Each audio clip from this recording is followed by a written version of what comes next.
Hola, voy a continuar con el tercer vídeo del bloque de interacción gravitatoria y en concreto del tema que hemos titulado Newton y la gravedad. Bueno, este vídeo vamos a titularlo Una forma de caracterizar el movimiento de los planetas, el momento angular. Bueno, en una primera aproximación durante todo este tema voy a considerar que el Sol y los planetas son sistemas de masas puntuales. ¿Qué significa eso? Bueno, pues voy a considerar que son partículas con masa, pero no voy a tener en cuenta sus dimensiones. Para mí, tanto me da que el Sol sea enorme como que sea una partícula de masa puntual. De hecho, es lo que consideraré. Consideraré que los planetas son puntos, con masa, pero sin dimensiones. En este dibujo hemos considerado que un planeta, como por ejemplo la Tierra, orbita alrededor del Sol. Y este dibujo que he hecho aquí no es un dibujo de una elipse estrictamente, es un dibujo en el que la trayectoria parece un círculo, pero que he intentado representar en perspectiva. ¿De acuerdo? Vale, vamos, que no es una elipse tal cual, es un círculo visto en perspectiva. Bien, empiezo. Para caracterizar el movimiento, los físicos utilizan magnitudes que permanecen constantes durante el mismo. Si estoy estudiando un movimiento rectilíneo uniforme, es decir, con velocidad constante, la v no cambia ni en módulo, ni en dirección, ni en sentido, una buena magnitud es el momento lineal o también llamado cantidad de movimiento, que se define como el producto de m por v. ¿Por qué es una buena magnitud para describir este movimiento del que os he hablado antes? Porque si la velocidad es constante, un cuerpo de masa m, también la masa es constante, al multiplicar dos constantes me sale una nueva constante. Luego durante ese movimiento p no cambia. Si p no cambia, su valor me vale para caracterizarlo. ¿Vale? Bien. Pero p no es una buena magnitud para caracterizar el movimiento de los planetas, porque los planetas no se mueven en línea recta. Los planetas se mueven en órbitas circulares o elípticas, en órbitas en los que la dirección de la velocidad va cambiando constantemente. Luego el momento lineal va cambiando constantemente. Y al cambiar, pues no me vale para caracterizar el movimiento. Vamos a utilizar otra nueva magnitud, el momento angular. Bueno, el momento angular. Vamos a suponer que tengo un planeta de masa m que orbita alrededor de otro planeta situado en el punto cero. De manera que este planeta se mueve con velocidad v. La velocidad con la que se mueve, recordad, será tangente a la trayectoria en cada uno de los puntos. Bueno, la posición de m respecto al punto cero viene dada por el vector de posición r. R me indica, si esto fuera el Sol y esto la Tierra, la posición de la Tierra con respecto al Sol. Bien, se define el momento angular como el producto vectorial de R es el vector de posición, por el momento lineal de la partícula, que aquí en este caso he escrito como m por v, pero podría haber escrito como p. L es un vector que resulta de multiplicar vectorialmente, acordaos, esto es el producto vectorial, R por p. ¿Qué características tiene? Bien, módulo. El módulo de este vector sería, recordando lo que sabemos del producto vectorial, el módulo de R, el módulo de P, m por v, por el seno del ángulo que forman R y P. Como P es m por v, el seno del ángulo que forman R y v. Este ángulo. Generalmente lo que hacemos es dibujar el vector v haciendo coincidir con el origen de R y el ángulo es este. Este ángulo y este no son iguales. Este de aquí sería, si hiciera la prolongación, este pequeñito de aquí, pero su seno es el mismo. Y generalmente este es el que consideramos nosotros. Bien. L se expresa en, fijaos, masa kilos, velocidad metros por segundo, por R, posición en metros por metro, metros al cuadrado. L se expresa en kilos por metro al cuadrado partido segundo. Bien, este es el módulo. La dirección. La dirección es, si recordáis las propiedades del producto vectorial, perpendicular al plano que forman R y V. Siempre es perpendicular tanto a R como a V. Si R y V delimitan un plano, L es perpendicular a dicho plano. Si este es el plano, L será perpendicular, ¿vale? Perpendicular. Sentido. El sentido viene dado por la regla de la mano derecha. Bueno, ¿qué dice esta regla? Si los dedos, voy a poner esto, me indican el sentido del giro, ¿vale? En este caso, gira conforme están los dedos hacia mi izquierda, conforme miro la pantalla, el pulgar indicará el sentido del momento angular. Como esto gira así, el pulgar va para arriba. Esta será la dirección, la dirección de la perpendicular, el sentido del momento angular. Y el punto de aplicación es el punto cero. ¿Vale? Es un vector perpendicular al plano de giro, es decir, perpendicular al plano en el que está la trayectoria. Perpendicular a R y a V. Va hacia arriba porque estoy girando en esta dirección. Si girara en la dirección contraria, me tocaría doblar la mano y el momento angular iría hacia abajo. Vale. Seguimos. Podemos expresar el vector momento angular vectorialmente. Claro, es un vector que sale como resultado de un producto vectorial. Bien. ¿Cómo? Recordáis que en casos de multiplicar vectores de 3 dimensiones, el producto vectorial se podía resolver utilizando este determinante, donde en la primera fila ponemos I, J y K, los vectores directores del plano euclídeo, en la segunda las coordenadas del vector R, R es un vector de posición, sus coordenadas serán X, Y y J, y en la tercera fila pondríamos a este vector M por V. Como M es una constante, esta constante la saco fuera y la puedo sacar fuera del determinante. Y aquí únicamente coloco las componentes de la velocidad. ¿Vale? Aquí podemos desarrollar una fórmula general, pero no vale la pena. Voy a hacerlo con un ejemplo. Imaginaos que me piden: determina el momento angular respecto al origen de un cuerpo de 5 kilos de masa que se encuentra en el punto P 0, 3, menos 1 metros, moviéndose con una velocidad v igual a 5, 0, menos 2. Como estamos en 3 dimensiones, no voy a hacer el dibujo, ¿vale? Porque se nos complicaría un poco de más. Me refiero, no voy a hacer el dibujo exacto, ¿vale? Voy a hacer una aproximación. Un punto 0 respecto al cual calculo el momento angular, un punto P en el que se encuentra la masa, P sería 0, 3, 1, que se mueve con una cierta velocidad, ¿vale? 5, 0, menos 2. Esto, vuelvo a repetir, no dibujo exactamente porque sería un lío. ¿Qué sería?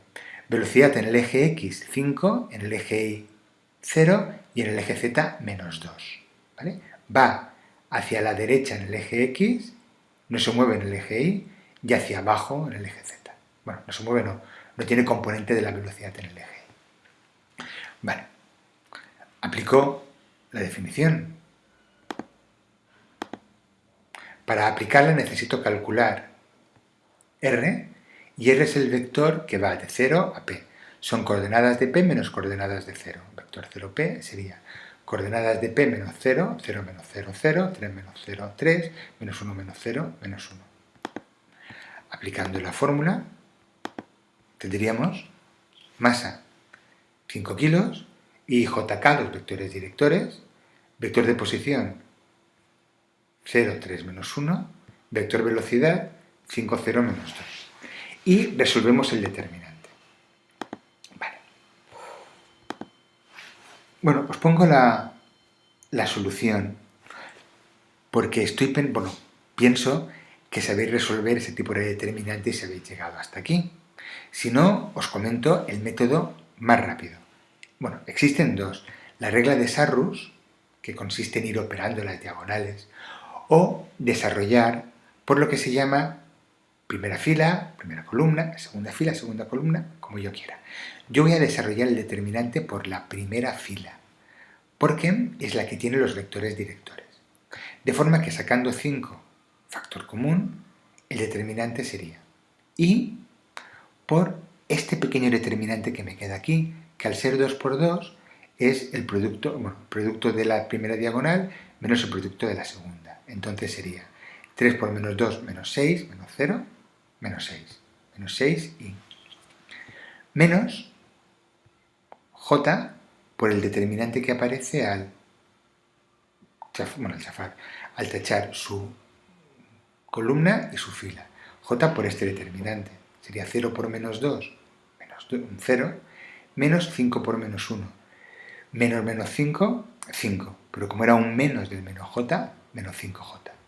Menos este determinante que sería, perdonad, más este determinante que sería k por 0 por 0, 0, menos 3 por 5, menos 15.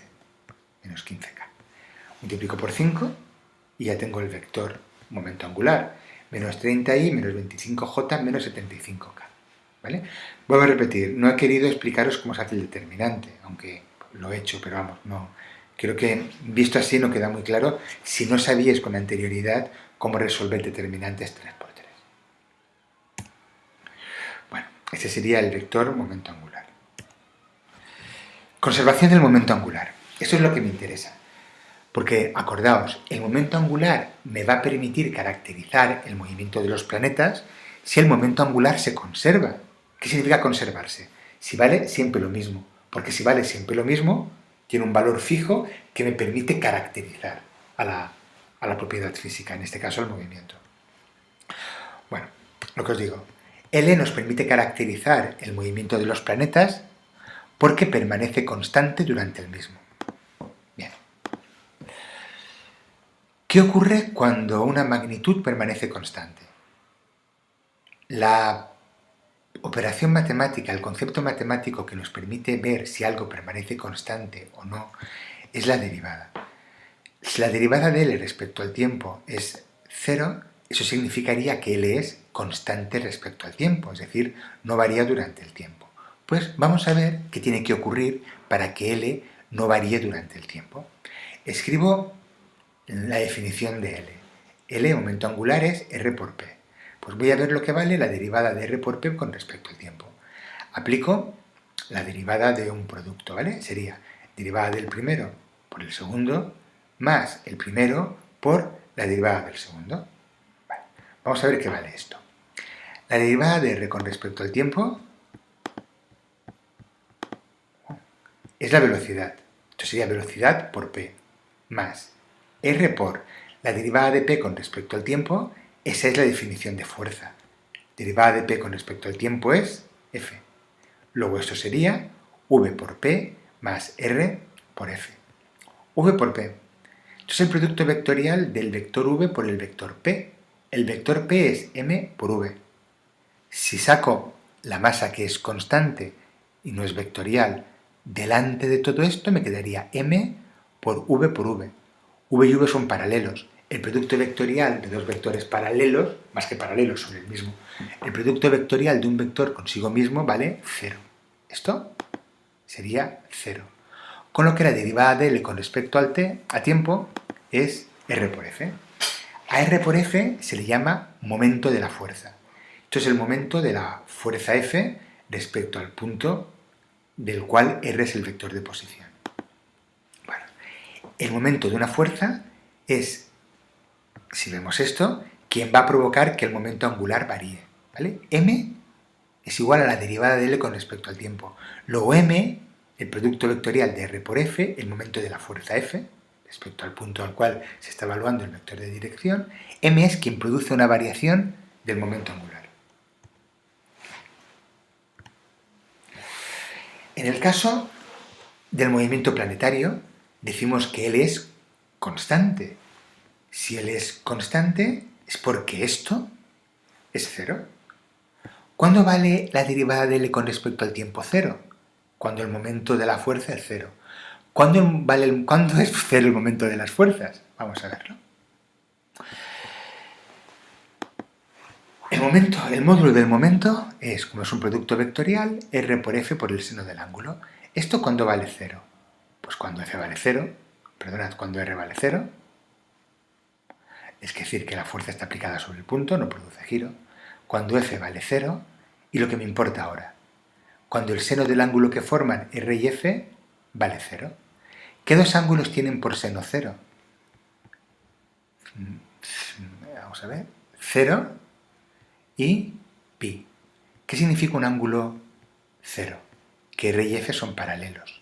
¿Qué significa que el ángulo sea pi? Que R y F son antiparalelos. Bueno, paralelos pero con sentidos contrarios. Aquí paralelos pero con el mismo sentido. Tienen que tener la misma dirección y el mismo sentido o la misma dirección y sentidos contrarios. Una fuerza en la que ocurre eso es una fuerza central. Luego, como el momento angular de los planetas es constante, la fuerza que produce el movimiento es una fuerza central. ¿Qué significa central? Que tiene la misma dirección que el vector de posición, que indica la posición del planeta respecto al Sol. Pero puede tener sentidos contrarios o el mismo sentido. En el caso de la fuerza gravitatoria, luego veremos que estaremos en esta tesitura, pero todavía no conocemos el valor de la fuerza gravitatoria ni sabemos lo que hace. De momento solamente conocemos las leyes de Kepler. Bien, pero me quedo con esta idea, ¿vale? La fuerza que produce el movimiento planetario es una fuerza central. Al ser central, la derivada de L con respecto al tiempo es cero y L es constante. Luego veremos que esto de verdad ocurre en el movimiento planetario. Ahora os lo estoy diciendo como si ya lo supiéramos, pero no lo sabemos. No lo sabemos todavía. Bueno, consecuencias de la constancia del momento angular.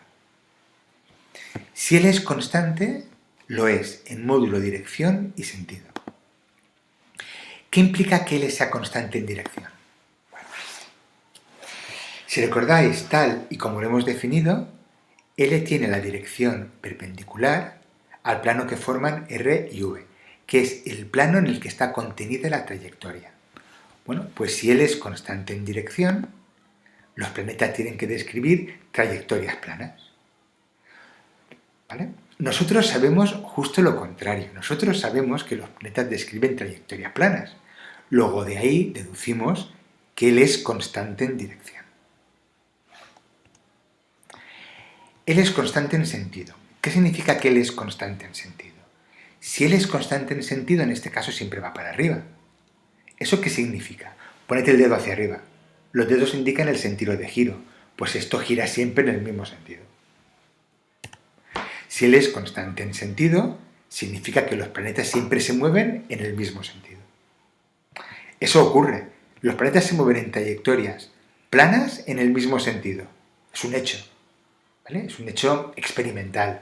Luego, sabemos que L tiene que ser constante en dirección y en sentido. Bueno, L es constante en módulo. Bien, voy a considerar un planeta de masa m que respecto al Sol, respecto a un punto cero, se mueve con una velocidad v y su posición viene dada por el vector de posición r. Si se mueve, después de un tiempo diferencial de t, habrá recorrido una distancia. Si el tiempo diferencial de t, si el tiempo es infinitesimal, diferencial, recordáis que era infinitesimal, es muy, muy, muy pequeño, esa distancia sobre una trayectoria curvilínea sería una distancia rectilínea y muy pequeña, que voy a representar por diferencial de r. Ahora, su posición respecto a cero, respecto al Sol, si fuera un planeta del sistema solar, vendría dada por r más diferencial de r. Bien, en ese tiempo, el planeta ha recorrido una distancia diferencial de r y el radiovector ha barrido un área diferencial de a. Bien, definimos la velocidad lineal como la derivada de r con respecto al tiempo, es decir, el espacio recorrido partido el tiempo. El espacio recorrido partido el tiempo. Y vamos a definir una velocidad areolar como el área recorrida partido el tiempo, diferencial de a partido y diferencial de t. Y vamos a ver esta velocidad areolar cuánto vale. Bien, para obtener su valor vamos a echar mano de las matemáticas. Sabemos que r y diferencial de r, estos dos vectores, delimitan un paralelogramo. No sé si seguís un poquito el cursor. Este paralelogramo. Y de lo que sabemos de matemáticas, del producto vectorial, sabemos que el módulo del vector resultante del producto vectorial de r y diferencial de r coincide con el área de este paralelogramo. Es decir, el módulo del vector, que lo obtendría haciendo el determinante de r por diferencial de r, eso sería igual al área del paralelogramo. Diferencial de a, este área, es la mitad de la anterior, Con lo que diferencial de A sería el módulo de R por diferencial de R partido 2. Lo que me interesa no es diferencial de A, es la velocidad areolar. Esto entre diferencial de T. Bien, pues entre diferencial de T es que diferencial de T está dividiendo. Pues lo pongo aquí dividiendo, que es multiplicando al 2. Vale. Vamos a manipular un poquito esta fórmula. Esto es un determinante, son dos vectores, esto es un número. Si este número lo puedo meter dentro del determinante, como está dividiendo a uno de los vectores. Por ejemplo, a este. Eso me quedaría de esta manera. R por diferencial de R partido diferencial de T. ¿Qué es diferencial de R entre diferencial de T? La velocidad. Pues esto me queda R por V partido 2. R por V se parece mucho al momento angular. ¿Qué necesito? ¿Una m? ¿Puedo conseguir una m? Sí. Si multiplico arriba y abajo por m, el resultado no varía. Pues voy a hacerlo. Voy a multiplicar arriba y abajo por m. Abajo voy a poner la m aquí y arriba la pondría aquí fuera. Pero igual que antes, este número, este escalar, puede entrar al determinante multiplicando a uno de los dos vectores. Lo voy a hacer multiplicando a este. Pues esto me quedaría 2m partido r por m por v. ¿Qué es el módulo de r por m por v? Esto es el momento angular y esto es su módulo. Luego esto es el módulo del momento angular. Fijaos que ya tengo lo que quería. Si L es constante, si esto es constante, como la masa es constante, esto es constante. Vamos, si L es constante, en módulo, si el módulo de L es constante, la velocidad areolar es constante. Vamos a ver una pequeña aplicación de esto antes de rematar el vídeo. L es constante en módulo. Mirad, ¿qué significa? Sabéis que en una trayectoria elíptica la velocidad lineal iba cambiando y como los planetas orbitan alrededor del Sol, que está en uno de los focos, la distancia de cada uno de los planetas al Sol es diferente en diferentes puntos de la trayectoria, ¿vale? En este punto y en esta la posición sería diferente y la velocidad también. Bueno, si L es constante en módulo, el módulo del momento angular en A será igual al módulo del momento angular en B. Pues aplicando la definición, estoy igualando módulos, ¿vale? Tendría m por v por r, por el seno del ángulo, en A, todo esto en A. Este ángulo sería este, ¿vale? El que forman r y la velocidad. Sería igual al módulo del momento angular en B. La masa, velocidad en B, posición en B, ¿vale? Por el seno del ángulo que forman VB y RB en B. Sería este ángulo. Esto podría hacerlo para todas las posiciones, pero los ángulos irían cambiando, sería un poco un lío. Voy a fijarme en dos posiciones importantes. El afelio y el perihelio. El afelio es el punto más alejado y el perihelio es el punto más cercano. ¿Qué ocurre en esos puntos? Pues justo en ese punto el ángulo es, en los dos casos, 90 grados. Y esta formulita me quedaría m por VA por RA igual a m por VP por RP, porque el seno de 90 es 1. Como las masas son iguales, las he simplificado, ¿vale? Y tengo una fórmula que me relaciona la velocidad y la posición del afelio con la velocidad y la posición en el perihelio. Y ocurre lo que sabíamos. Como la igualdad tiene que mantenerse, para que eso se mantenga, si estoy muy cerca, la velocidad tiene que ser mayor. Si estoy muy lejos, la velocidad tiene que ser menor. Es lo que he intentado poner en la animación. Aquí la velocidad aumenta, disminuye, aumenta, máxima, disminuye, mínima, aumenta, máxima, lo que ya sabíamos de la tercera ley de Kepler, pero que acabamos de justificar con el momento angular. Bueno, recapitulando un poco lo que hemos hecho hasta ahora. Bueno, este resultado es importante, ¿vale? Sí que se puede utilizar en algún problema. Lo otro es más para cuestiones teóricas. Bien. Recapitulando. Si la fuerza que produce el movimiento es central, ¿vale?, de lo que hemos partido, el momento angular es constante. Es constante en dirección, en sentido y en módulo. De la constancia en dirección y de la constancia en sentido nos sale que Los cuerpos que se mueven bajo la acción de una fuerza central van a moverse en una trayectoria plana sin cambio de sentido. De la constancia en módulo obtenemos que los cuerpos se moverían con una velocidad areolar constante. El radiovector que indica su posición respecto a un punto barre áreas iguales en tiempos iguales. Por otra parte, nosotros tenemos las leyes de Kepler. Son leyes que salen de la observación. Leyes empíricas que describen el movimiento de los planetas. De las leyes de Kepler sabemos que los planetas se mueven con velocidad areolar constante y en trayectorias planas sin cambio de sentido. Es decir, se mueven de manera que el momento angular asociado a ese movimiento es constante en dirección, sentido y módulo. Luego, L debe ser constante. Luego, la fuerza que produce el movimiento de los planetas es una fuerza central. Bien, pues ya tenemos algo. Aún no sabemos por qué se mueven los planetas. Sabemos, gracias a las leyes de Kepler, cómo lo hacen. Y ahora sabemos que va a intervenir una magnitud, el momento angular, que va a caracterizar el movimiento. Debe ser constante. Y al ser constante, ya sabemos algo de la fuerza que va a producir el movimiento. Debe ser una fuerza central. ¿Pero a qué es debida esa fuerza central?